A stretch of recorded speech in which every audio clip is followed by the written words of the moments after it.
दूसरा ध्यान का क्वेश्चन किया हुआ था। अब मैं नाम नाम मुझे याद नहीं कि किसने मुझे व्हाट्सएप पे भेजा था कि ध्यान करने के लिए बैठते भी हैं तो ध्यान नहीं हो रहा है। अगर ये समस्या आ रही है ना, तो इसके लिए आपको फालतू प्रयास करने की जरूरत नहीं है। मैंने पहले भी बहुत सिंपल तरीके बताए हैं आपको, बहुत सिंपल तरीके, वही आप फॉलो करो, उसी से ही आपको फायदा मिल जाएगा। सिंपल तरीके यही, जैसे मैंने बताया था, चलते फिरते हर चीज का ध्यान रखना। आप अगर स्टेप्स रख रहे हैं तो अपने स्टेप्स के ऊपर सारा कंसंट्रेट करना शुरू कर दो। खाना खा रहे हैं तो खाना खाने पे कंसंट्रेट करो। नहाने गए हो तो आपके ऊपर पानी कैसे गिर रहा है, आपको आपके किस जगह पर कितनी पानी की बूंदें जा रही हैं, पानी का फ्लो कैसा चल रहा है, आप उसके ऊपर कंसंट्रेट करो। तो ऐसी बहुत सारी चीजें होती हैं जो हमें अपने दैनिक दिनचर्या में मिल जाती हैं, ठीक है, जिसको हम कहते हैं कि उसके ऊपर हम अगर कंसंट्रेट करें तो हमारा जो लेवल है मेडिटेशन का वो बढ़ जाता है, ध्यान का जो लेवल है। क्योंकि होता है क्या, कीचड़, आपने वो महात्मा बुद्ध की कहानी भी सुनी होगी ना, एक बड़ी अच्छी कहानी थी। एक आदमी होता है, वो मतलब अपना उनका शिष्य होता है महात्मा बुद्ध का। तो ऐसे जैसे महात्मा बुद्ध तो जगह जगह घूमते रहते थे, तो घूम रहे होते हैं, एक शहर से दूसरे शहर, एक गांव से दूसरे गांव, ऐसे जा रहे होते हैं। तो रास्ते में एक जगह रुकते हैं तो उनको प्यास लग जाती है।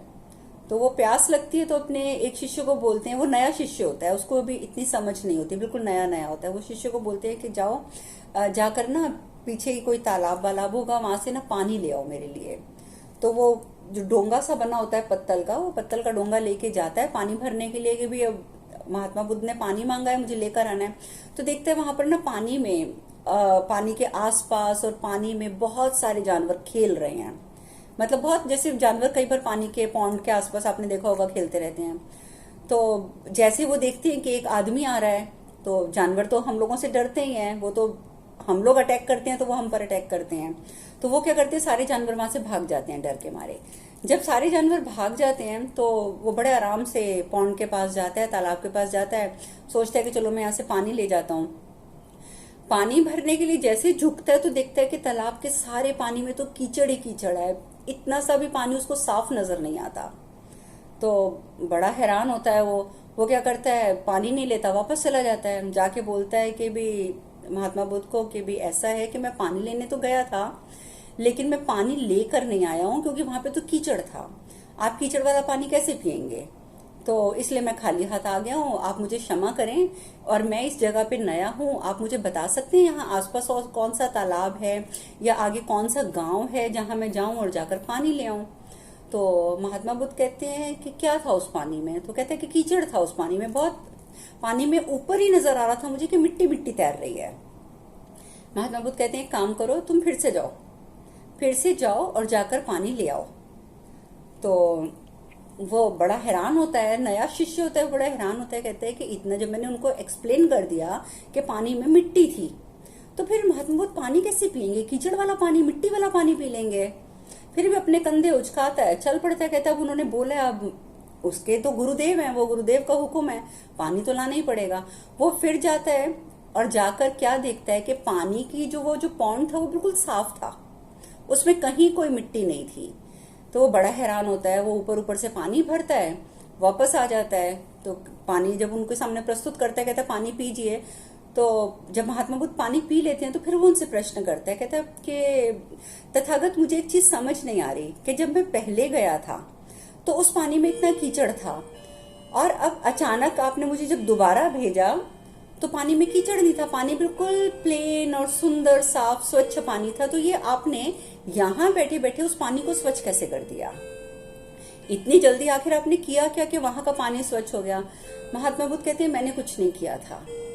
तो कहते हैं आपने कुछ नहीं किया था तो पानी साफ कैसे हुआ, कहते हैं पानी खुद साफ हो गया। तो फिर उस टाइम पर उसको समझ नहीं आता, वो फिर पूछता है, कहते हैं कि आप मुझे समझाइए।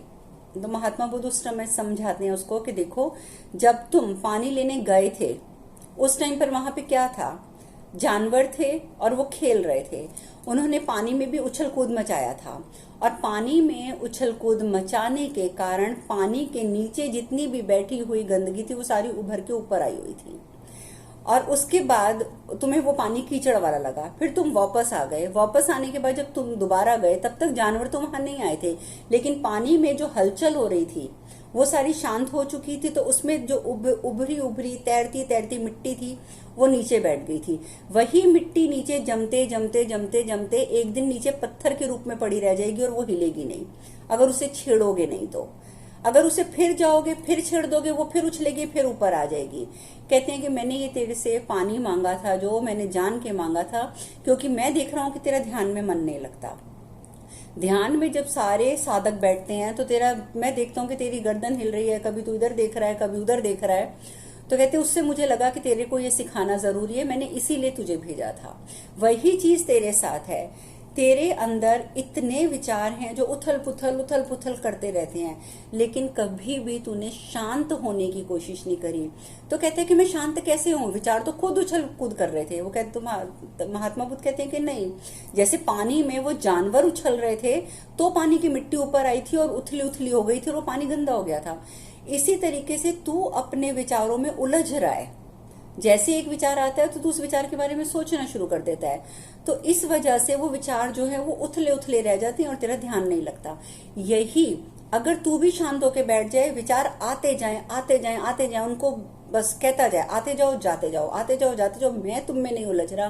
धीरे धीरे धीरे धीरे जैसे पानी की मिट्टी बैठी थी वैसे वो बैठ जाएंगे और एक दिन ऐसा आएगा कि वो बिल्कुल खत्म हो जाएंगे, बिल्कुल खत्म हो जाएंगे, फिर तेरे पास आएंगे ही नहीं। तो वही सिचुएशन होती है, हम लोग अपने उथलेपन में जो रहते हैं, इसीलिए हमारा मन भटकता रहता है। और एक बात श्योर है, मैं आपको ये नहीं कहूंगी कि आप अपने विचारों को धक्का दो, जबरदस्ती बोलो नहीं जी मुझे तो सोचना ही नहीं, कुछ मत करो, कुछ भी मत करो। जस्ट आप बैठ जाओ ध्यान करने के लिए। आपके विचार आते जा रहे हैं, आने दो, आते जा रहे हैं, आने दो, बिल्कुल उनकी तरफ ध्यान मत दो। एक साक्षी बन जाओ। जैसे सामने पिक्चर चल रही होती है, पिक्चर में हीरो आ रहा है, हीरोइन आ रही है, विलन आ रहा है, डाकू आ रहा है, पुलिस आ रही है, आप उनमें उलझ तो नहीं जाते ना। आप उनको चुपचाप बैठ के, वो स्क्रीन पे चलते जा रहे हो और आप बैठ के देखते रहते हो, है ना। आप उनको बचाने तो नहीं चल पड़ते, हीरोइन को बचाने नहीं जाते, हीरो की हेल्प करने नहीं जाते, पुलिस की हेल्प करने नहीं जाते, कुछ नहीं करते। जस्ट आप बैठते हो स्क्रीन पे, आप अपनी पूरी पिक्चर देख लेते हो। सेम उसी तरीके से आपने समझ लेना है कि आपका जो मन है, आपका जो दिमाग है, वो एक स्क्रीन पे उसके ऊपर पिक्चर चल रही है और आप उसको सिर्फ देख रहे हो। आप उसको देखते रहो बस कि पिक्चर चल रही है।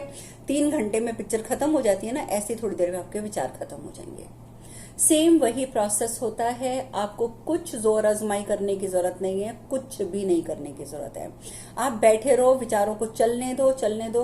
धीरे धीरे अगर आप टिक कर 15 मिनट बैठ गए, अगर आपने 15 मिनट पेशेंस रख ली कि 15 मिनट जो चल रहे हैं, let it be, let it be, let it be, आप करते जाओ, तो आप देखेंगे कि 16वें मिनट के बाद से आपका मन बिल्कुल शांत होगा और आप उस समय जो इमेजिन करना चाहोगे, जो कुछ प्राप्त करना चाहोगे, आपको सब प्राप्त होगा। तो ये चीजों के ऊपर आपको प्रैक्टिस करनी पड़ेगी अगर आपने साधना के क्षेत्र में आगे बढ़ना है, तो अध्यात्म के क्षेत्र में आगे बढ़ना है, तो ये बहुत जरूरी है।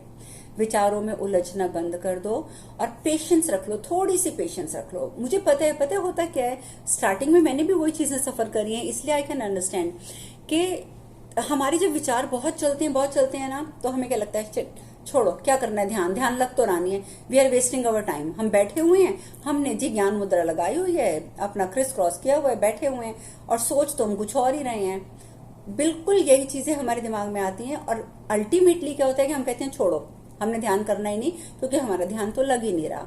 लेकिन ध्यान नीड्स प्रैक्टिस, वो प्रैक्टिस मांगता है। अगर आपका ध्यान लगे ना लगे, कुछ भी ना हो, आपके विचार ही चलते जा रहे हैं, तो भी कोई बात नहीं। एक नियम बना लो कि आपने आधा घंटा बैठना ही बैठना है। जब आप धीरे रोज बैठोगे ना आधा घंटा, धीरे धीरे धीरे धीरे आप देखोगे कि पहले आपको अगर 20 मिनट के बाद, 25 मिनट के बाद थोड़ी शांति मिल रही है, तो वो फिर 15 मिनट हो जाएगी, वो 10 मिनट हो जाएगी, वो 5 मिनट हो जाएगी।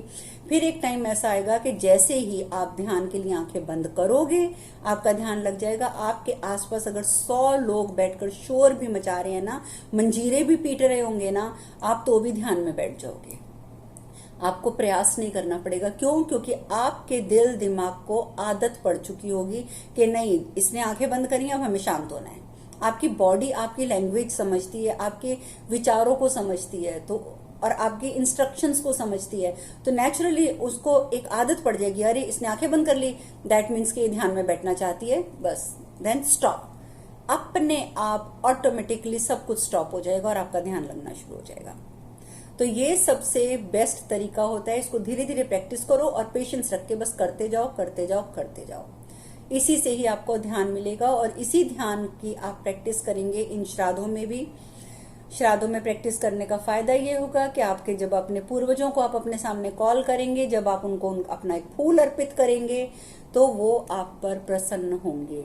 और ध्यान की अगर आदत होगी तो आप अपने पूर्वजों का ध्यान करके उनको अपने सामने उपस्थित देख सकोगे। मतलब देखने का मतलब ये नहीं कि इन आंखों से देख सकोगे, आप अपनी इस आंख से देख सकोगे और आप उनको उनकी ब्लेसिंग्स ले सकोगे। ठीक है, तो ये आपने करना ही करना है।